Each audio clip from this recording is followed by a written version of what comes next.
Dead On with Randy Ulmer. About 25 years ago, somebody came up with the idea of attaching a release aid in the shape of a D.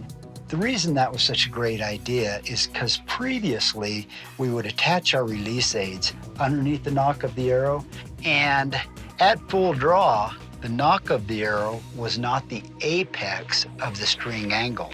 So when the bow was fired, all of a sudden the apex of the string angle became the nock. So there was a little bit of whipping action there that wasn't good for accuracy. With the D-loop, everything's in alignment and you've gotten rid of that whipping action, so it's going to be a little more accurate. Now, pretty much everybody uses a D-loop, but I see some mistakes that are made with the D-loop.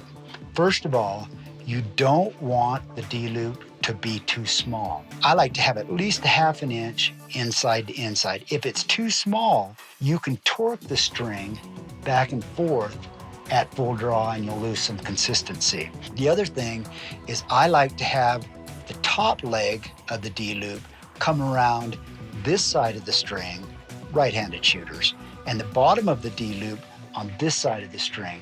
That way, if you vary your anchor point and vary the amount of twist you put on the release rope, it's not going to torque your string. Other thing that I think is real important is to give yourself a little bit of serving just above the bottom leg of the D-loop. That serving allows the nock to exert a little bit of downward pressure, and it's important to have the same force, the same predisposition of the arrow on every shot. One of the problems with the D-loop is as it's coming forward and releasing the arrow, the D-loop actually has mass and velocity. It is going to turn this way or it's going to turn that way, and not always the same. So what you need to make sure is that your nock throat is large enough to allow the string to rotate freely.